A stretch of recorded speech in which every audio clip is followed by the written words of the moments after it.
Selamat datang kembali di Piran Bae. Terima kasih kepada para sahabat yang telah like, komentar dan juga subscribe ke channel kami.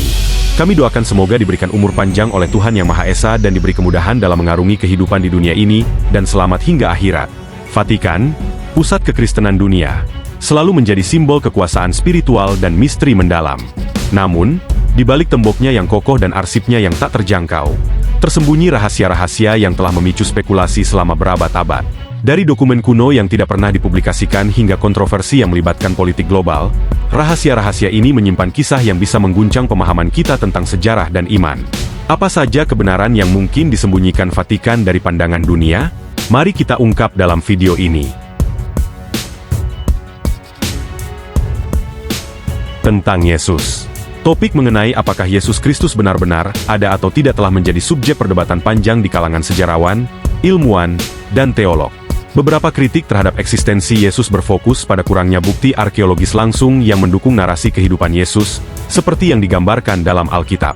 Beberapa argumen menyatakan bahwa cerita-cerita tentang Yesus mungkin merupakan kombinasi dari mitos dan figur sejarah lain yang eksis pada waktu yang sama, seperti tokoh-tokoh pembaharu agama lainnya di wilayah tersebut. Namun, mayoritas sejarawan dan ahli agama berpendapat bahwa Yesus kemungkinan besar adalah tokoh sejarah yang hidup pada abad pertama. Meskipun banyak aspek kehidupannya yang mungkin dibesar-besarkan atau dibentuk sesuai dengan keyakinan religius yang berkembang. Vatikan, yang merupakan pusat gereja Katolik, tentu mempertahankan doktrin bahwa Yesus adalah figur sejarah yang nyata dan merupakan pusat dari iman Kristen. Meskipun beberapa teori alternatif tentang asal-usul cerita-cerita tentang Yesus telah diangkat oleh kelompok-kelompok tertentu. Makhluk luar angkasa. Rumor dan spekulasi telah lama beredar mengenai sikap Vatikan terhadap kehidupan ekstraterestrial, dengan beberapa pihak mengklaim bahwa gereja mungkin menyembunyikan bukti tentang makhluk luar angkasa. Vatikan sendiri telah secara terbuka membahas kemungkinan keberadaan kehidupan ekstraterestrial dan dampaknya terhadap teologi Katolik, khususnya melalui upaya ilmiahnya seperti Observatorium Vatikan. Pada tahun 2009, Pastor Jesuit Jose Gabriel Funes, Direktur Observatorium Vatikan, memimpin sebuah konferensi mengenai astrobiologi yang membahas asal-usul kehidupan dan kemungkinan adanya kehidupan di luar bumi. Pernyataan Funes menunjukkan bahwa isu-isu ini layak mendapat perhatian serius, karena dapat menantang paradigma keagamaan yang ada. Beberapa teori konspirasi mengklaim bahwa Vatikan telah menyembunyikan bukti kontak dengan makhluk ekstraterestrial, atau bahkan pernah berhubungan dengan mereka. Meskipun tidak ada bukti konkret yang mendukung klaim ini, keterlibatan berkelanjutan Vatikan dalam topik ini tetap membuka ruang untuk spekulasi. Rahasia Fatima adalah serangkaian nubuat yang disampaikan oleh perawan Maria kepada 3 anak gembala di Fatima, Portugal, pada tahun 1917. 2 bagian pertama dari rahasia ini telah diungkap pada awal 1940-an oleh Suster Lucia, salah satu dari anak gembala yang selamat. Bagian pertama menggambarkan penglihatan neraka yang sangat menakutkan, di mana jiwa-jiwa para pendosa terbakar dalam api. Ini mengingatkan pentingnya devosi kepada hati tak bernoda Maria untuk menyelamatkan jiwa-jiwa. Bagian kedua meramalkan berakhirnya Perang Dunia Pertama dan memperingatkan tentang perang yang lebih besar, Perang Dunia Kedua, jika umat manusia tidak bertobat. Bagian ketiga, yang tetap tersembunyi selama beberapa dekade, menimbulkan banyak spekulasi.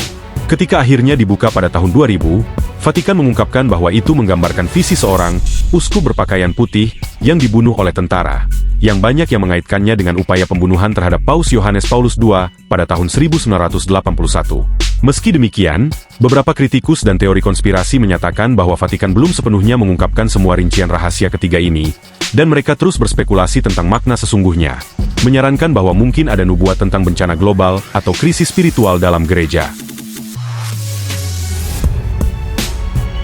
Apostolic Penitentiary adalah lembaga penting dalam Kuria Romawi Vatikan yang menangani urusan pengakuan dosa, indulgensi, ekskomunikasi, dan kasus-kasus dosa berat seperti penistaan atau penyangkalan agama. Kantor ini bertindak sebagai pengadilan rahmat, memberikan pengampunan kepada individu yang datang dengan dosa berat, termasuk tokoh terkenal yang mungkin merasa terbebani dengan dosa mereka. Dikenal sebagai tempat di mana hati yang terbelenggu dapat dipulihkan, Apostolic Penitentiary memiliki peran penting dalam memediasi proses rekonsiliasi, meskipun juga menjadi sumber spekulasi terkait dengan pengaruh tersembunyi Vatikan dalam mengelola urusan moral dan religius. Pengampunan yang diberikan di sini mengarah pada pertanyaan mengenai kendali moral dan pengaruh besar Vatikan dalam urusan agama. Arsip Vatikan, yang seringkali diselimuti misteri, merupakan kumpulan dokumen yang sangat luas dan rumit, mencakup sejarah gereja dan peristiwa-peristiwa politik penting selama berabad-abad. Meskipun sekarang lebih mudah diakses oleh para peneliti, arsip ini tetap menjadi harta karun yang dilindungi, dengan berbagai catatan penting termasuk surat menyurat antara Paus dan penguasa besar, seperti permintaan pembatalan pernikahan oleh Raja Henry VIII kepada Paus Clement VII yang memicu reformasi Inggris. Namun, arsip Vatikan bukan sekadar tumpukan dokumen administratif. Di dalamnya terdapat materi-materi kontroversial dan sensitif yang telah memicu spekulasi.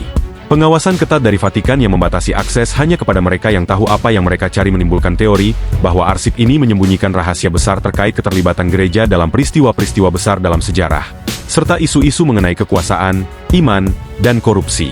Meski Vatikan mengklaim bahwa arsip-arsip ini adalah tempat penelitian dan refleksi, kerahasiaannya terus menambah rasa penasaran dan bahkan kecurigaan mengenai kebenaran apa yang mungkin tersembunyi di dalamnya. Alkitab berusia 2000 tahun. Arsip Vatikan, sebuah koleksi dokumen yang luas dan sebagian besar tidak dapat diakses, telah lama menjadi subjek spekulasi tentang rahasia tersembunyi dan pengetahuan yang disembunyikan. Salah satu penemuan yang paling menarik di dalam arsip ini adalah fragmen dari Injil Matius yang ditemukan melalui pencitraan ultraviolet (UV). Teks tersembunyi ini, yang ditulis dalam bahasa Suryani kuno, mengungkapkan versi Matius 12:1 yang sedikit berbeda dari teks yang dikenal umum.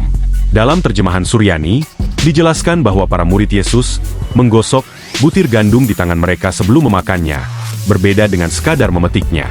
Penemuan ini, yang ditemukan dalam manuskrip palimpsest, memberikan pandangan tentang versi yang lebih tua dari Alkitab dan memberikan wawasan baru tentang bagaimana Injil ditransmisikan dan ditafsirkan selama berabad-abad. Penemuan ini adalah bagian dari upaya yang lebih besar untuk mengungkap lapisan tersembunyi dari teks-teks kuno, yang membuka cahaya baru mengenai sejarah Injil Kristen. Ramalan Santo Maleachi. Nubuat St. Malachi adalah serangkaian prediksi yang dikaitkan dengan Uskup Agung St. Malachi dari Irlandia pada abad ke-12. Nubuat ini mencakup 112 deskripsi singkat dalam bahasa Latin tentang masa depan paus-paus, dimulai dari Paus Celestine II pada tahun 1130. Beberapa deskripsi tampak sangat cocok dengan paus-paus sepanjang sejarah, yang menambah spekulasi tentang keaslian nubuat tersebut. Namun, nubuat ini baru ditemukan pada tahun 1590, yang memunculkan keraguan tentang asal-usulnya. Beberapa ahli berpendapat bahwa nubuat ini mungkin adalah rekayasa abad ke-16 yang dibuat untuk tujuan politik, karena prediksi-prediksi selanjutnya semakin kabur dan sulit dihubungkan dengan paus-paus tertentu. Paus terakhir dalam nubuat ini, yang disebut sebagai Petrus Romanus, Petrus dari Roma, diperkirakan akan memimpin gereja melalui masa-masa penuh penderitaan dan kehancuran Roma. Meskipun keaslian nubuat ini diragukan, nubuat tersebut terus menarik perhatian mereka yang tertarik dengan prediksi tentang akhir zaman dan kemungkinan rahasia yang tersembunyi di dalam arsip Vatikan. Perjanjian Lateran 1929 menandai lahirnya kota Vatikan sebagai negara merdeka, dengan Paus sebagai penguasanya, dan mengakhiri konflik panjang antara Gereja Katolik dan pemerintah Italia sejak penyatuan Italia pada 1870. Dalam perjanjian ini, Gereja Katolik mengakui Roma sebagai ibu kota Italia, sementara Italia memberikan kompensasi keuangan dan mengakui kedaulatan Vatikan. Namun, ada spekulasi bahwa Vatikan menyembunyikan dokumen penting terkait perjanjian ini di arsip rahasia Vatikan, yang diakini memuat rincian yang lebih dalam tentang hubungan gereja dengan rezim-rezim berkuasa, termasuk Benito Mussolini yang mendukung perjanjian tersebut demi legitimasi politik. Meskipun dokumen-dokumen tersebut jarang diakses, kontroversi ini memperkuat teori bahwa Vatikan menjaga rahasia strategis untuk mempertahankan pengaruhnya dalam politik global.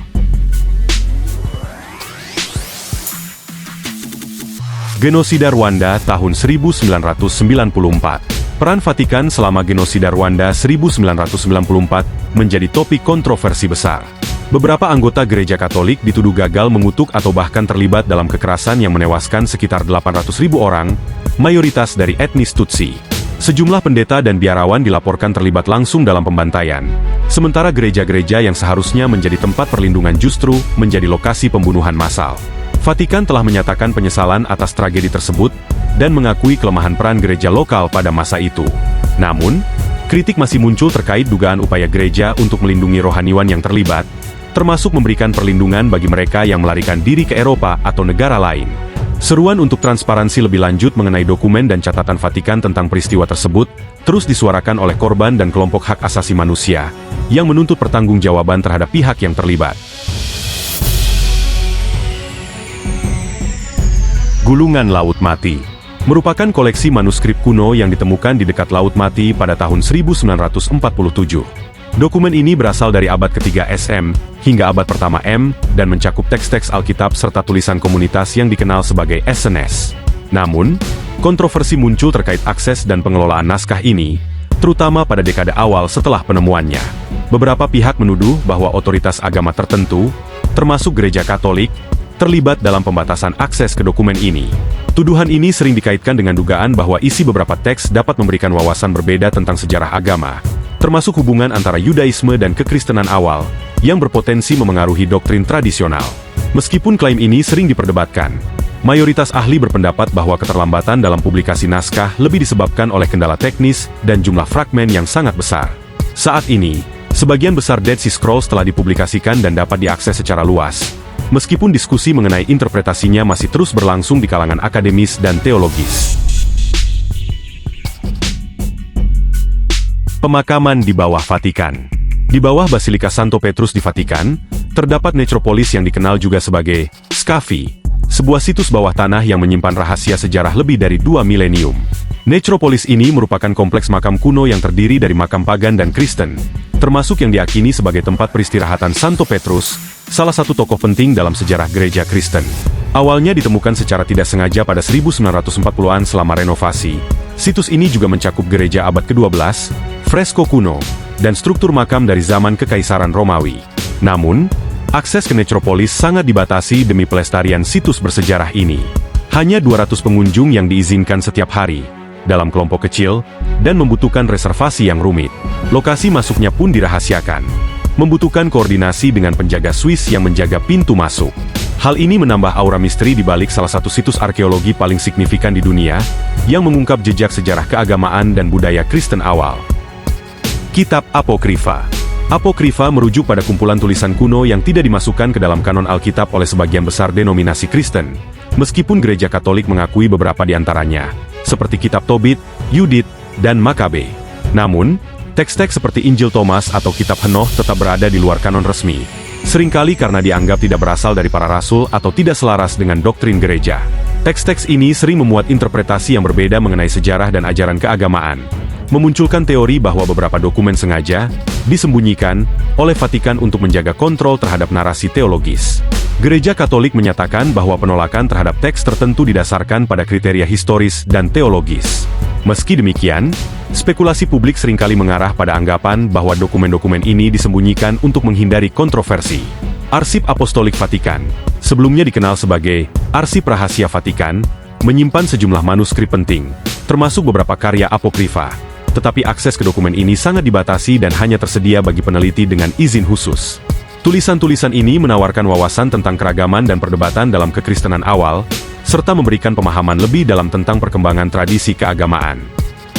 Vatikan memiliki mesin waktu. Salah satu teori konspirasi terkenal yang menghubungkan Vatikan dengan teknologi canggih adalah keberadaan chronovisor, sebuah perangkat misterius yang diklaim dapat melihat peristiwa masa lalu dan masa depan. Konsep ini pertama kali diperkenalkan oleh seorang pastor Katolik, Padre Pellegrino Ernetti, yang mengaku telah membantu menciptakan perangkat tersebut pada tahun 1950-an.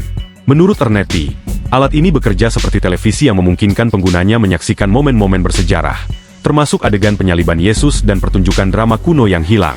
Teknologi ini dikatakan melibatkan kerjasama dengan ilmuwan terkenal seperti Enrico Fermi dan Wernher von Braun, meskipun tidak ada bukti nyata tentang keterlibatan mereka. Kisah ini dipopulerkan dalam buku Le Nouveau Mystère du Vatican karya François Brunet. Namun, klaim tentang chronovisor diragukan karena bukti-bukti yang diberikan, seperti foto dan transkripsi teks kuno, terbukti palsu atau tidak sesuai dengan fakta sejarah. Misalnya, foto Yesus yang disebut berasal dari chronovisor ternyata hanya replika dari sebuah kartu pos terkenal. Banyak peneliti menyimpulkan bahwa cerita ini adalah mitos atau bagian dari upaya menarik perhatian pada saat itu, tanpa dasar ilmiah yang kredibel. Ruang rahasia. Rahasia tentang ruangan rahasia di Vatikan sering menjadi bahan spekulasi, terutama terkait dengan wilayah seperti Arsip Rahasia Vatikan, yang namanya saja memicu imajinasi tentang apa yang mungkin disembunyikan di dalamnya. Arsip ini, meskipun sebagian dibuka untuk peneliti pada 1881, tetap memiliki bagian yang tidak dapat diakses umum. Dokumen-dokumen yang masih dirahasiakan dianggap menyimpan informasi yang sangat sensitif. mulai dari data sejarah gereja hingga potensi teks kuno yang belum diungkapkan. Legenda lain mengisyaratkan adanya ruang tersembunyi di bawah Basilika Santo Petrus yang diduga menyimpan rahasia penting, termasuk artefak religius. Bahkan, beberapa teori menyebut bahwa ruang-ruang tertentu di Vatikan menyimpan dokumen yang berkaitan dengan kehidupan Yesus atau nubuatan tentang masa depan. Namun, sebagian besar klaim ini tidak didukung oleh bukti langsung dan tetap menjadi bagian dari daya tarik serta misteri Vatikan.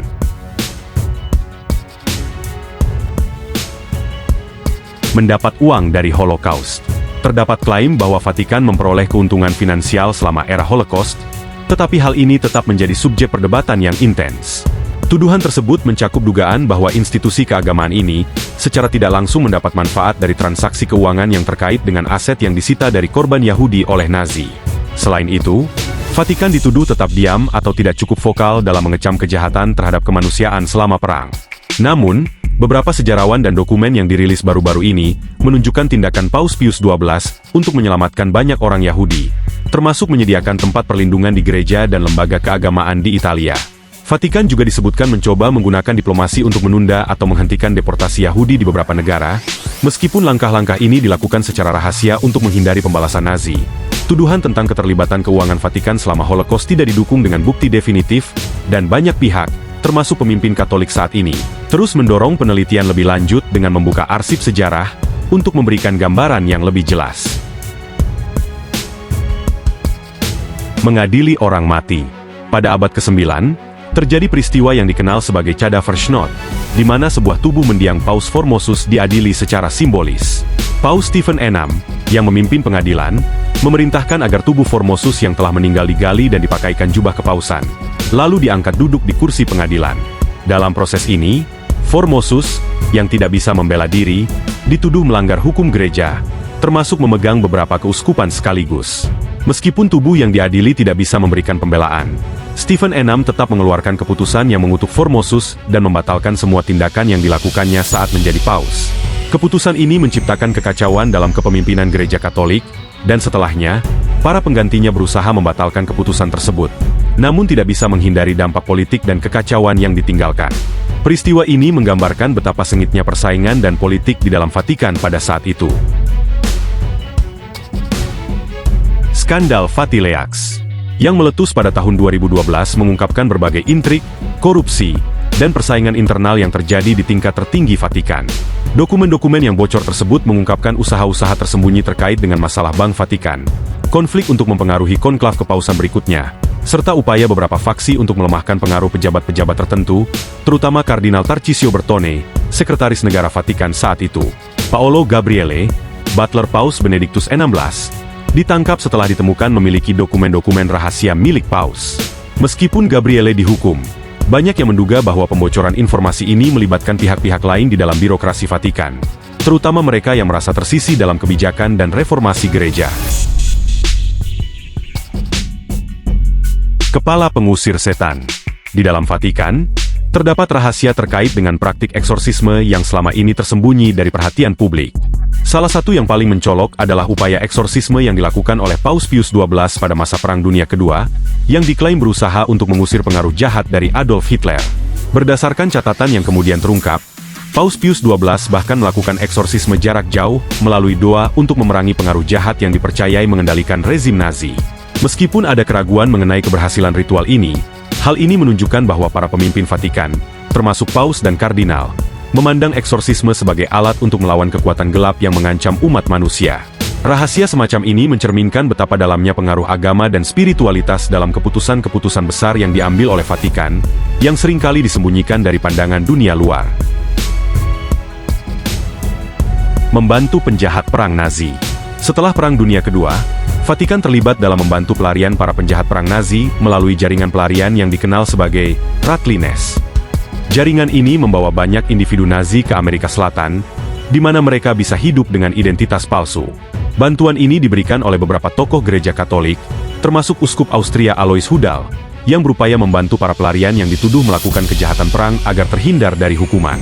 Selain itu, lembaga seperti Palang Merah Internasional turut, serta dengan mengeluarkan dokumen yang memfasilitasi perjalanan mereka.